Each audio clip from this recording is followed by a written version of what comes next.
Let's turn our attention now to Russia, where the president of Russia, Vladimir Putin, is in China for a 2-day visit.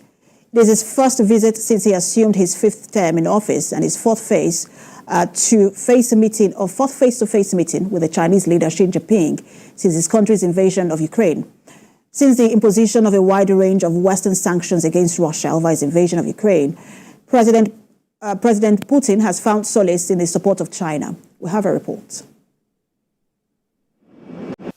The Chinese President Xi Jinping and Russia's President Vladimir Putin have pledged to deepen their strategic partnership in Beijing in a clear demonstration of their growing unity. This is as Russian troops advance in Ukraine. In a joint statement, President Xi hailed the two countries' deepening ties, saying they would inject strong momentum in the development of their relations amid heavy frictions with the West. Both leaders say they want a political solution to the crisis in Ukraine.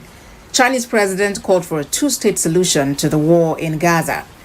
President Putin, whose economy has become increasingly reliant on China since his February 2022 invasion of Ukraine, hailed the practical cooperation of both countries. He also emphasized the importance of mutually rewarding energy, industrial and agriculture cooperation. This week's state visit comes amid increasing international concern about the war in Ukraine due to the difficulties facing the delivery of aid, concerns surrounding how Russia's economy and defense still copes despite a wide range of Western sanctions. United States officials suspect China's support may be doing the magic, but China has denied the allegation. The meeting between both leaders is a fourth face-to-face since Russia launched its invasion of Ukraine in February 2022, which came weeks after both nations declared a no-limits partnership. All right, let's bring in from Sao Paulo, Brazil, an international affairs analyst, Uriah Fancheli. Good to have you join us. All right, so the Russian leader has chosen China as his first foreign trip after being sworn in for his 5th term. What message do you think he's trying to send to the West?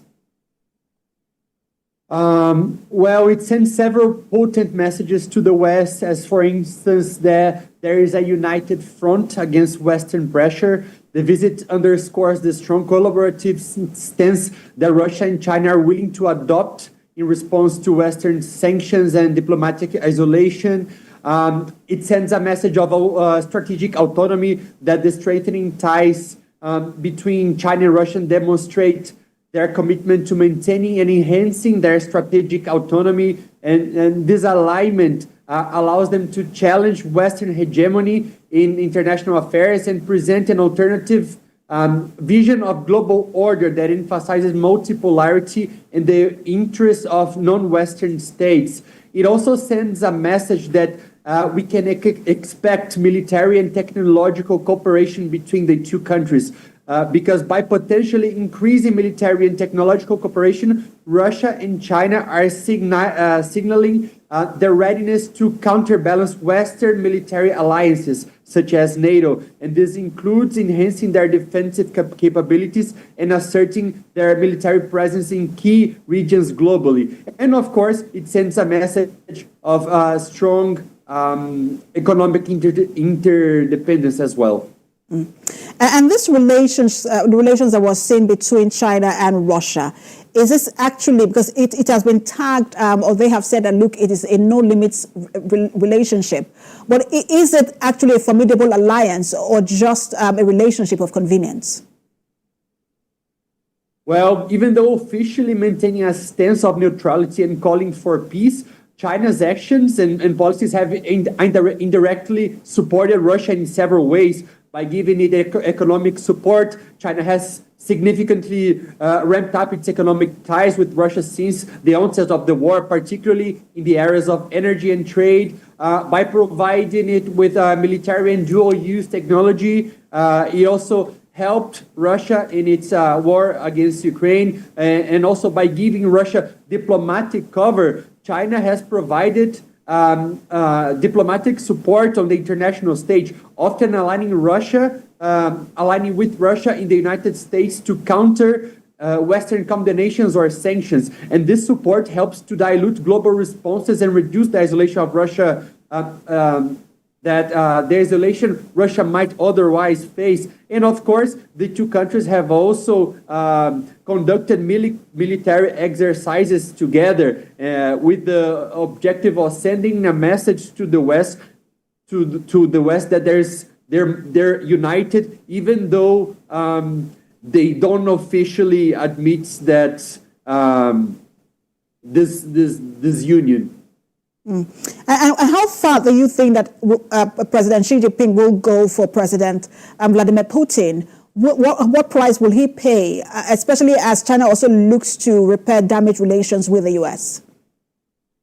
Well, we saw that there was a drop in the trade between China and Russia a few months back, maybe 2-3 months ago, since March, when the U.S. started to pressure China not to help Russia so much, because the U.S. threatened to add some Chinese banks into the sanctioned list if it kept on providing Russia with help. So we saw that the trade between the two countries, it decreased a little bit, but at the same time, China is profiting from this war because it's buying cheap Russian oil. So I think that China is trying to balance somehow its relationship with Russia and the U.S., but at the same time that it sends a strong message that it contests the current global order. Russia has been getting the bulk of its weapon supply from Iran. Do you think that at some point China will sell weapons to Russia? Well, China didn't directly sell weapons to Russia. It's something that has been warned since the beginning of the war. But China has found other ways to help Russia, either by providing, by helping its war machine survive, by buying its oil, by buying its gas. But it also helped Russia by stepping up and filling the emptiness that was left by European and American companies in Russia, and also by selling other components, technological components that are in an indirect way to help Russia. But weapons, maybe, we can never say never. We can expect that, but I don't think that it's something that will happen in a near future. We're monitoring this visit. We will see how things play out. Thank you so much for your time. As always, Uriah Fansheli, International Affairs Analyst. Thank you for having me. Meanwhile, the